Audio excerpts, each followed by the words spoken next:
ఇదిగోరా ఈ సినిమా ఇట్లా ఉందని చూపిస్తే నేను దీంట్లో ఈ క్యారెక్టర్ చేశాను, ఇలా చేశాను అని అన్నయ్య నాతో షేర్ చేసుకున్నాను. అన్నయ్య కూడా ఎంతూజియాస్ట్. అన్నయ్యకి 26 ఏళ్ళకి వెళ్ళిపోయాడు ఇండస్ట్రీకి. ఐ థింక్ వీళ్ళందరికీ అదే ఏజ్ గ్రూప్ ఉంటుంది, 22, 23, 24. సో 25 ఏళ్ళకి అన్నయ్య నాతో షేర్ చేసుకుంటుంటే మాకు కూడా మా అన్నయ్య సినిమాలో యాక్ట్ చేస్తున్నారు కదా, అదొక చిన్న సాటిస్ఫాక్షన్ ఉండేది. సో అక్కడ కూడా విలేజ్లో వీళ్ళందరూ యంగ్స్టర్స్ అందరూ చేస్తుంటే బహుశా అలాంటి ఫీలింగే వీళ్ళలో కూడా వచ్చి ఉంటుందేమో, అలాంటి ఎమోషన్స్ వచ్చి ఉంటాయేమో అనిపించింది. అలాగే మనూరు పాండవులు చేసినప్పుడు కూడా అంత అందరూ ఇంచుమించు ఒక భానుచందర్ కాదు, ప్రసాద్ బాబు గారు తప్ప అందరూ కొత్త వాళ్ళే, అది 5గురు.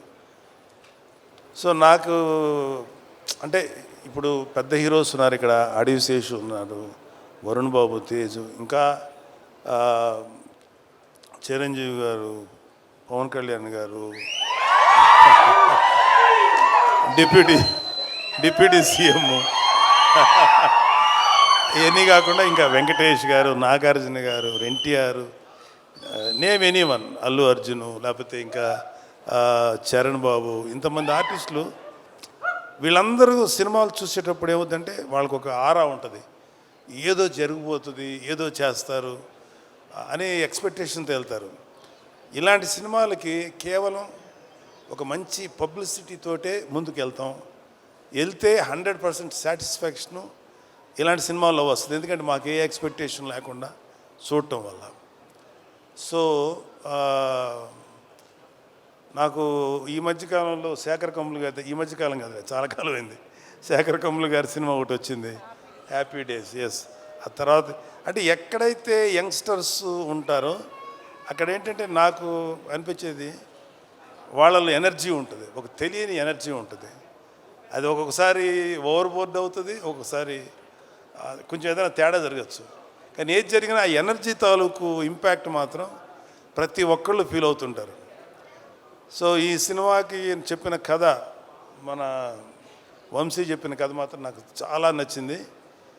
సరే, ఇక్కడ ఆర్టిస్టులుగా చూసుకుంటే ఒక కురువృద్ధుడు సాయి కుమార్ తప్ప మిగతా అందరూ కొత్తగా ఉన్నారు. కానీ ప్రతి కుర్రవాడి వెనకాల అవి కేవలం స్టిల్స్లా లేవు, వాళ్ళ వెనకాల వాళ్ళ యాటిట్యూడు, వాళ్ళ ఏదో ఫీల్ తెలుస్తుంది అక్కడ చూస్తున్నంటే. సో వీళ్ళల్లో ఆ కుర్రోడు అబ్బాయి పేరు ప్రసాద్ బెహ్రా, అబ్బాయిని కొంచెం టీవీలో చూసాం.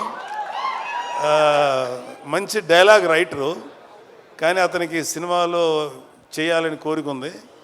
Prasad, you can try for a good dialogue writer, అది కూడా ట్రై చేయి. ఎందుకంటే కొన్ని ఎపిసోడ్స్ చూశాను టీవీల్లో, తను చేసింది చాలా బాగా రాస్తున్నాడు, చాలా కాంటెంపరీగా రాస్తున్నాడు. మిగతా వాళ్ళ గురించి నాకు ఇంకా డీటెయిల్ తెలియదు కాబట్టి తప్పుగా అనుకోకండి, మీరు అందరూ డెఫినెట్గా ఎక్సలెంట్గా చేస్తుంటారు. నేను ఆ ట్రైలర్ చూసినప్పుడు మాత్రం నాకు చాలా బాగా చేశారనిపించింది అందరూ. అండ్ ఈవెన్ హీరోయిన్స్ వాళ్ళ పాత్రల పరిధికి చాలా బాగా చేస్తుంటారని ఎక్స్పెక్ట్ చేస్తున్నాను. మ్యూజిక్ డైరెక్టర్ అనుదీప్ కూడా చాలా మంచి సాంగ్స్ ఇచ్చారు కాకపోతే నాకు అనిపించింది ఏంటంటే అనుదీప్ కూడా ఒక క్యారెక్టర్ చేస్తుంటే ఏమైపోద్ది, ఇంతమందిలో అతను ఒక క్యారెక్టర్ చేస్తుంటే పోద్ది కదా ఒక క్యారెక్టర్ అనిపించింది. కానీ డైరెక్టరు నిన్ను తొక్కేసాడు అనుదీప్. మిగతా ఆర్టిస్టులు అందరూ కలిసి నిన్ను వస్తే నువ్వు ఎక్కడ డామినేట్ చేస్తావు, నిన్ను తొక్కేశారు, నిన్ను కేవలం బిహైండ్ ది కెమెరాను పెట్టారు. Thank you. అండ్ మా స్నేహితుడు, నా ఆత్మీయుడు, మా ఫణి, ఒక చిన్న అతను వేరే బిజినెస్లు ఎంతున్నా సరే అతనికి ఒక సినిమా చేయాలని ఒక చిన్న పిచ్చి అంటారా, లేకపోతే ప్యాషన్. తను ఏంటంటే నేను నిహారిక గారి బ్యానర్లో కలిసి చేద్దాం అనుకుంటున్నాను. ఎందుకంటే నిహారిక గారికి ఒక మంచి టేస్ట్ ఉంది, లేకపోతే ప్రొడక్షన్లో గ్రిప్ ఉంటుంది, జడ్జిమెంట్ బాగుంటుంది. సో తనతో చేస్తే నాకు కూడా ఒక టేస్ట్ ఉంది. సో ఒక మంచి ప్రాజెక్ట్స్ వస్తాయేమో అనే ఉద్దేశంతో అంటే నిహారిక ఒక మంచి కథ వినిన తర్వాతే డిసైడ్ చేస్తానని చెప్పింది. కథ వింది, చక్కగా నాకు చెప్పి అంత ఓకే అయింది. I'm very thankful to all of you.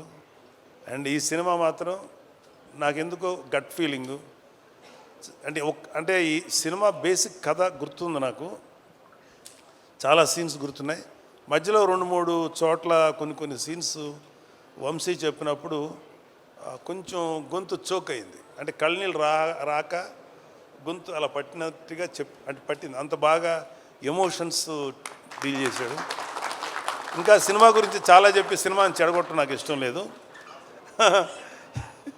కాకపోతే ఈ సినిమాలో ఒక ఫినిషింగ్ టచ్ మాత్రం మీకు ఎక్కడో ఎవరినో ఒక ప్రముఖ నాయకుడిని చూసిన ఫీలింగ్ అయితే వస్తుంది. అతను అది ఇప్పుడు నాయకుడు కాదు, ఎలక్షన్స్కి ముందు యుద్ధం చేసినటువంటి ఒక నాయకుడు మీకు గుర్తొస్తారు. అంతవరకు చెప్పలేదు. Thank you. And I'm very happy and I'm proud of my daughter. Course మా అబ్బాయిని చూసి కూడా గర్వపడుతున్నది వేరే సంగతి. మా అబ్బాయినే కాదు, మా మేనల్లుడు, ఇంక్లూడింగ్ అక్కడ అడివిశేష్ ఉన్నాడు. అడివిశేష్ కళ్యాణబాబు గారిది పంజాలు యాక్ట్ చేసినప్పుడు అడివిశేష్ మీద కోపం వచ్చేంత విలన్ క్యారెక్టర్ చేశాడు. ఎవడరా బాబు ఇంత దుర్మార్గుల్లో ఉన్నాడు అనిపించింది. కానీ అతని ఇంటెన్స్ యాక్టింగ్ చూసి అమ్మాయి ఆ కోపం వచ్చిందంటే అర్థం ఏంటి, అతను అంత ఇంటెన్సిటీ అనిపించింది. ఆ తర్వాత అతను హీరోగా మారి వండర్ఫుల్ ఫిలిమ్స్ చేశారు. ఒకటే చెప్తున్నాను ఇవాళ, ఇంకొక చిన్న విషయం. సుమా, కెన్ ఐ స్పీక్ సార్? మాకు మాట్లాడితే మమ్మల్ని మెగా ఫ్యామిలీ, వీళ్ళు తప్ప ఇంకెవరు ఉండరు అనేటువంటి అలా కొంతమంది ఫ్యామిలీస్ మీద ఈ పనికి మాలిన మాటలు మాట్లాడే ఎదవలు చాలామంది చూస్తారు. మాకు అలాంటి ఫీలింగ్ లేదు. సినిమా ఇండస్ట్రీ మా అబ్బ సొత్తు కాదు, మా నాన్న సామ్రాజ్యం కాదు, మా తాత సామ్రాజ్యం కాదు. అలాగే మన అక్కినేని గారి ఫ్యామిలీయో నందమూరి ఫ్యామిలీ సామ్రాజ్యం, అది అందరిది ఇది. సో ఇవాళ అడివిశేషు గారు లేకపోతే ఎంతోమంది యంగ్స్టర్స్ ఫిల్మీ ఫ్యామిలీ సంబంధం లేకుండా దే ప్రూవ్డ్. వాళ్ళకి ఎవరు అడ్డం వచ్చారు, వాళ్ళ టాలెంట్స్ వాళ్ళు పైకి వచ్చారు. ఏమో ఇప్పుడు ఈ కుర్రాళ్ళల్లో ఎవరు ఏ రేంజ్కి వెళ్తారో ఎవరు ఊహించను కూడా ఊహించలేరు. ఏమో ఎంత గొప్పగా వెళ్తారు. ఎందుకంటే ఇవాళ ఒక సినిమాలే కాదు, ఎన్నో ఓటీటీ ప్లాట్ఫామ్స్ ఉన్నాయి. వాటిలో దేంట్లో వచ్చినా అద్భుతమైన పేరు వస్తుంది. సో ప్రతి వాళ్ళు ఫస్ట్ ఏంటంటే ఒక మంచి కంటెంట్ ఉన్న సినిమాకి, కథ ఉన్న సినిమాకి ట్రై చేయండి. అంతేగాని ఒక గుద్దితే ఆడెక్కడికో వెళ్ళిపోయి కొట్టేసుకొని మాట్లాడితే హీరోయిన్ కనపడగానే గబగబా డ్యాన్స్ చేసి ఇలాంటి కథలకు మాత్రం మీ యంగ్స్టర్స్ ఎవరు అట్రాక్ట్ అవ్వకండి. కంటెంట్ ఏంటో చూడండి. ఆ విషయంలో నాకు శేషు నచ్చుతాడు అండ్ వరుణ్ బాబు నచ్చుతాడు. ఈ మధ్యన మా తేజు నచ్చుతున్నాడు. విరూపాక్ష చేశాడు కాబట్టి చెప్తున్నాడు. అంటే అంతకుముందు మా తేజు కొంచెం కమర్షియల్గా వెళ్ళాడు, తర్వాత విరూపాక్ష నుంచి తన ట్రెండ్ మార్చేసుకున్నాడు. విరూపాక్ష అండ్ ఇంకొకటి ఏదో రిపబ్లిక్ ఇలాంటివి చేశాడు. సో ఒక వరుణ్కి నాకు ఒకసారి డిస్కషన్ వచ్చింది, ఎందుకురా నువ్వు కొంచెం కష్టమైన క్యారెక్టర్లు సెలెక్ట్ చేసుకుంటావు, చాలా కమర్షియల్ సినిమాలు చేయొచ్చు కదా అంటే, నాన్న ఒక 100 సినిమాలు రిలీజ్ అనుకున్నానా, అందులో ఒక 10 సినిమాలు కొంచెం డిఫికల్ట్గా అంటే కొత్తదనంగా ఉంటాయి. వాటిల్లో కనీసం ఒక 5 సినిమాలన్నా ఆడటానికి అవకాశం ఉంటుంది. 90 సినిమాలు రెగ్యులర్ కమర్షియల్ సినిమాలు ఉంటాయి. ఈ 90 సినిమాల్లో ఒక 10-15 ఆడతాయి. మరి ఎక్కువ ఆడుతున్నాయి కదా అన్న, కానీ రేషియో చూసుకున్నాను 90లో 10 ఆడతాయి, ఇక్కడ 10లో 5 ఆడతాయి. కాబట్టి ఎప్పుడు కూడా ఒక కొత్తదనం కోసం వెళ్తేనే యాక్సెప్ట్ చేస్తారని చెప్పి, అది నాకు చిన్నవాడైనా వాడిచ్చిన రియలైజేషన్. అలాగే నిహారిక అంటే కొంచెం సెల్ఫీ వేసుకోవాలి కదా నా పిల్లల గురించి, తప్పదు. ఎవరు సెల్ఫ్ వాళ్ళు వేసుకున్నారు, ఇక్కడ మన డబ్బా మనమే కొట్టుకోవాలి కదా. ఏదో గుర్తు రావక్కర్లేదు, నేను సీరియస్గా అంటున్నా. Niharika my sweetest kid. ఎంత స్వీటెస్ట్ అంటే, ఇలాంటి చిన్న పిల్లప్పుడు ఒక 3 ఏళ్ళు ఆ టైం ఉన్నప్పుడు ఇంకా స్టార్ట్ అవుతుంది కదా, 4 ఏళ్ళ తర్వాత 5 ఏళ్ళ తర్వాత అమ్మ ఇండిపెండెంట్గా పడుకోండి అంటే ఆ బెడ్రూమ్లోకి వెళ్ళి పడుకున్నట్టు పడుకునేది. వాళ్ళ అమ్మ వంటింటికి వెళ్ళాక సైలెంట్గా వచ్చి నేను ఇక్కడే పడుకుంటాననేది. సరే అమ్మ, మరి మీ అమ్మ తన్నేసి బయటికి పంపుతుంది కదా, అమ్మ చూడకుండా దాచిపెట్టేది. అప్పుడు నా షర్ట్ తీస్తే షర్ట్ లోపల దాక్కునేది. అప్పుడు ఇంత ఉండేది కదా, ఇంతే ఉండేది. దాక్కొని పడుకొని పద్మ వచ్చేది, ఎక్కడుందని దాని తెలుసు, పడుకుంది. పద్మ లేదు, పద్మ ఇక్కడ అని చెప్పాడు. ఇలాగేదో సో ఒకటే చెప్తున్నాను.